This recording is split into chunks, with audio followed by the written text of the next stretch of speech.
When Brexit won, Thunderfoot was on suicide watch. Well, here we are, almost a year later on. Let's see how Brexit's working out, shall we? I mean, surely it can't be as bad as a Prime Minister failing to win a majority on a Brexit platform. A Prime Minister who voted against Brexit, campaigned against Brexit, a Prime Minister who failed to win a majority with an incredible 20-point lead in a first-past-the-post system. Because with leadership like that, yeah, I'm sure it's the European Union that's holding Britain down. And merely days before arguably the most important negotiations for Great Britain in the best part of the last century are about to begin, Great Britain's position on Brexit is a shambles. And what's more, these are entirely self-inflicted wounds. Now, one can point to the European Union and say, you brought this terrible infliction upon us. This is a 100% homegrown shit show. So let's take a quick recap of modern history, because this is such a comedy of errors that if you were to write this down and try and sell it, you couldn't, because everyone would think it was just too far-fetched. So way back, the Tories, they're the blue guys, kind of like American Republicans, formed a coalition with a third centre ground party and basically made them their bitch, which essentially destroyed the credibility of this third party, the Liberal Democrats. So in the next election, without their support, things were looking grim for the Tories, like they wouldn't be able to win at all. And so they made a load of promises to try and reduce the magnitude of their losses. Then they surprised everyone by winning a thin majority. Now, it turns out one of the promises they made during their campaign was the Brexit referendum, to try and get some of these UKIP-type people on board or Eurosceptics to vote for them. Now, they never thought they would have to deliver on this because they were expecting to lose, which means that they could have always blamed not fulfilling their promises on a coalition partner or something. But it was no big deal anyway, because no one seriously thought Brexit would win. Then it won, and the Prime Minister resigned, and their party selected a new leader. Now, it should be noted that the public never actually voted for a party with Theresa May as Prime Minister. In this sense, she was selected, not elected, a sort of important point for democracy. That is, Brexit was triggered by someone who was selected, not elected. Now, it turns out that this new leader, Theresa May, campaigned against Brexit. She voted against Brexit. And now she was in charge of making it happen.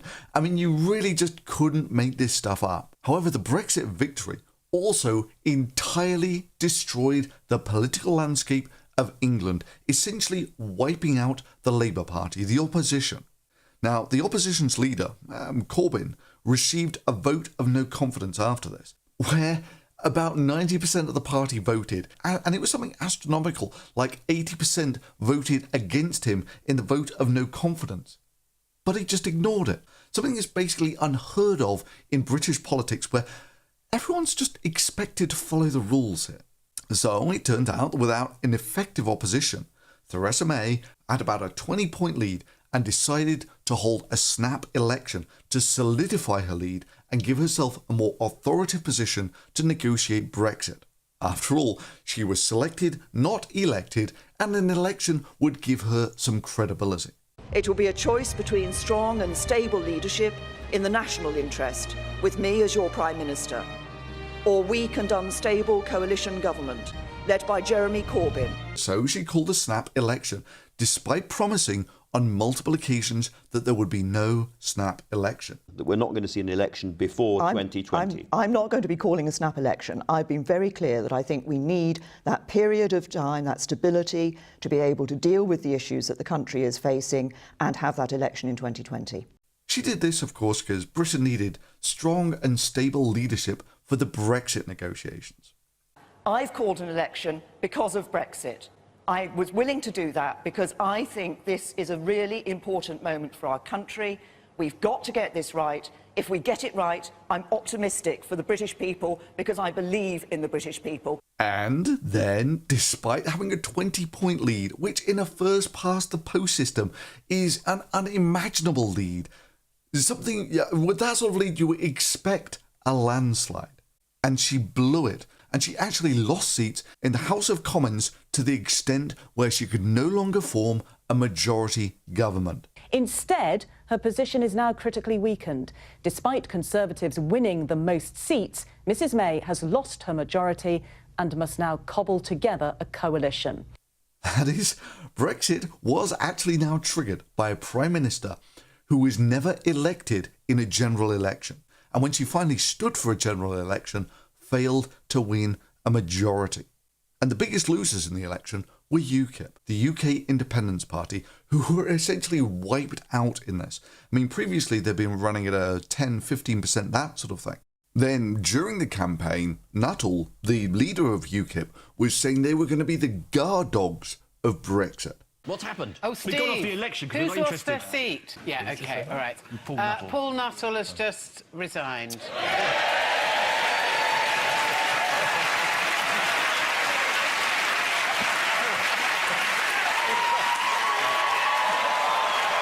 Only to see their support in this election dwindle to about 2%.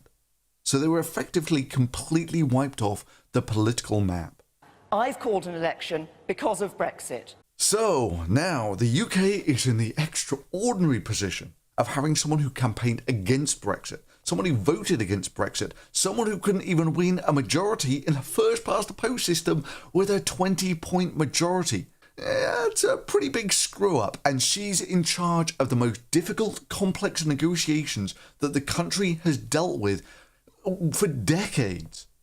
Or, of course, she could resign, leaving the country on the eve of the most important negotiations the country has faced in decades, without a leader and without a policy. She's also in a coalition government, which means that if they pull their support out, the whole thing comes crashing down in flames. Seems all we have to do is ditch Europe and we can have prosperity beyond our imaginations. Outside Europe, we could have prosperity on a level that we can't even imagine now. Thanks to some inspired British leadership. If the UK government is a terrible system, I can force them to do something about it. We become curiously quiet, quicker than it took UKIP to lose 80% of its support. All folks have started distancing themselves from this shit show. Meanwhile, while the UK has been busy shooting itself in the foot, the real winners of Brexit have been the European Union. I mean, you'll recall that the whole idea was Britain was going to pull out and the whole European Union was going to collapse. Meanwhile, what's actually happened? I mean, look at it from their perspective. What happened was Britain said it was going to go its own way with its own competent democracy and all that sort of thing. And whilst the UK's been busy repeatedly shooting itself in the foot, that's been a pretty bonding experience for those watching the comedy of errors. And what we see today is a situation of disorientation. Some call it a chaotic situation, which we experience in London. Theresa May gambled and she lost. And the country is deeply divided. That we have clear leadership in France now, Spain is stable, Italy is stable, Germany is stable, and so Europe is united, and we see in London a lot of problems on the table. So the main message for the people in the European Union is that it's better to reform the European Union if it is needed than to destroy it or to leave it. And this has manifested itself in far-right anti-EU candidates like Le Pen just getting wiped out in places like France. Now, I know what you're thinking. Everyone's a general after the battle. Yeah, thanks for that, Captain Hindsight. Maybe next time you can make these predictions before it actually happens. Win or lose, this issue has already polarized the United Kingdom. And when that split goes right down the middle, it rarely ends well. Bravo, I guess this is the first taste of the inspired leadership that will make Britain great again. Outside Europe, we could have prosperity on a level that we can't even imagine now. So, victory for democracy? Well, yeah, I guess. Really? Well, yeah. What was the vote again? 52 to 48. Resounding, the country has spoken? It's not necessarily. There are quite a few who didn't get what they wanted. So are you familiar with an expression, a house divided against itself? Yeah, so basically we're going to have to... Do you know how that ends? Oh, come on, Well, don't be salty. But you know, Thunderfoot, even no, if... no. I'm just want to know. I mean, congratulations, you won, but at what cost? The first one is you've got a divided country. Okay, let's see who's salty. Is the country more united or less now? Yeah, well, that's the next thing to do, isn't it? What, you think that you're going to unite the country now? Well, no, but the Remain camp are going to have to reconcile things, aren't they? After an election or a referendum, even if you lose the vote, you are entitled to go on making the argument. When a government in this country wins an election, the opposition does not just say, oh, that's absolutely right, I've got nothing to say for 5 years. Yeah, well, no, I mean, for me, I'm just going to enjoy it now, because you're on your own. You've got no one else to blame. If it goes down the shitter from here, you're on your own. Discuss. I mean, it's one of those. No. I mean, I'm going to enjoy it. I mean, you think you're going to make Britain great again? Well, me personally, probably not. But I think we'll do okay. Yeah, like I didn't spend loads of time trying to convince people that the whole thing was going to turn into a shit show. I mean, I don't know what's going to happen next, but I know it's going to be an absolute fucking shit show. So, yeah, congratulations. I don't know, maybe if I'd made the argument beforehand from a modest understanding of British history, you know, that Britain's kind of had a history of screwing things up. In fact, since World War II, almost the only constant in UK politics has been their ability to screw things up. Between those who have been endlessly rubbishing our country and running it down, and those of us who believe in Britain. They say we can't do it. We say we can. They say we have no choice. We say they are woefully underestimating this country and what it can do. The Leave vote has left us with a group of leaders who, having lit the fire, have all run away, saying someone else can clear up the mess. The Prime Minister who put us in the mess has resigned. All the people that put their cross down for Leave, saying this is what we want, they seem to be getting a group of people who say we can't stop immigration, we can't give 350 million. Oh, and by the way, there might be quite a lot of austerity. Sorry, bye. We vote Leave and take back control. I believe that this Thursday can be our country's Independence Day. I reckon the world needs another lesson in the folly of following vapid, patriotic chest beaters. We on our side who offer hope. Between those who have been endlessly rubbishing our country and running it down, and those of us who believe in Britain. Sure, you've got to pay for these lessons, but when the lessons get this expensive, people might actually learn from them. You see, I want them to win, because then all of the responsibility lies on them. They say we can't do it. We say we can. It's all on you. And deep down, you know that most of the munchkins who can be persuaded by such vapid, patriotic chest beating probably don't even have the skills to stack shells, let alone make Britain great again. And those of us who believe in Britain. Sure, I've not lived there for about 15 years now, but I did grow up there. I know the country, and I've got news for you. It's not all those EU laws about flame retardant labels that are keeping Britain down, and I love just how many of you have been convinced that it was by things like the Brexit movie. Here is regulated EU man waking from his regulated slumber to start his regulated day. You wouldn't think you'd need a law for pillowcases, but the EU has 5.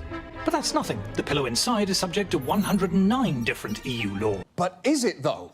Because we blew up that frame and then went looking through each of the pillow regulations they feature. And the problem is, most have nothing to do with actual pillows. This one is a classification of a type of breakfast cereal that comes in pillow shapes, is related to a merger between 2 auto part companies that included the phrase pillow ball joints. This one uses the word pillow in reference to this weird foot pump thing, which is supposedly for inflating air mattresses. I didn't think you'd need a law for pillowcases, but the EU has 5. But that's nothing. The pillow inside is subject to 109 different EU laws. They're asking people. No, but they're asking people to give up their sovereignty in the long term. That's the goal. What sovereignty? Okay, Come on. What sovereignty? No, I want to know what sovereignty have you given up for the EU? Okay, 50% of the laws are made by people I didn't elect. Bullshit. Right, name one of them. Well, just because I can't name one doesn't mean it's not true. Oh, come on, for fuck's sake. No, but this is what they say. The EU is imposing all their horrible burdens on me. The European Commission's website. Flame retardant label on my chair. Yeah, right? If that is the imposition, if that is the freedom that you've given up, it's bullshit. Look, that is the very beginning.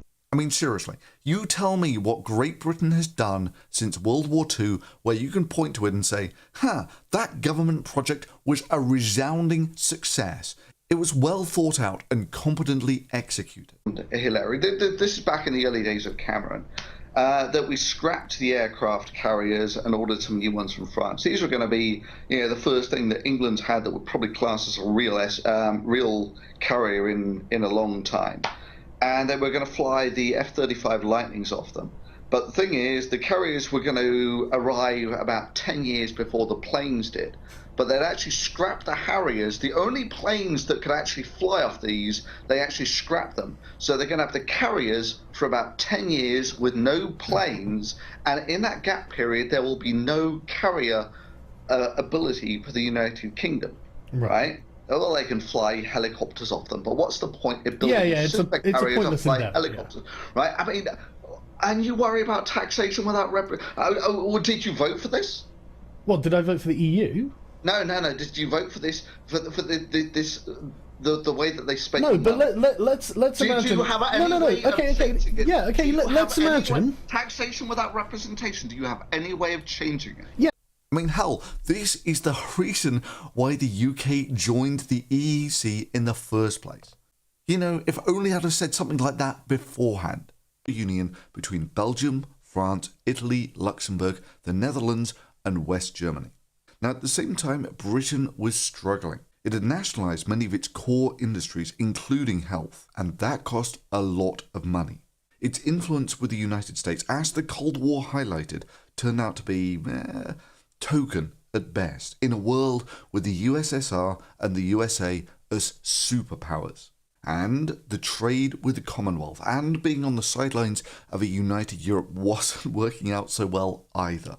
And ironically, it was that very situation that Britain had chosen to create that kept her out of Europe. The French regarded the UK as a Trojan horse that wanted better access to the strong EU trading bloc. So it turned out that Britain really wasn't quite as special as she'd thought. She wasn't as superior at running things as she thought, which led to the UK being the sick man of Europe in the 1970s. And when Britain did finally get into the EEC, it was always seen as the difficult partner. And it's kind of ironic now, after trying so hard to get in, that Britain, which was so much better at running things on her own, now wants to go back where the grass is always greener. Yeah, I think the idea that the UK was suddenly going to become this paragon of efficiency and competence was maybe a little bit optimistic.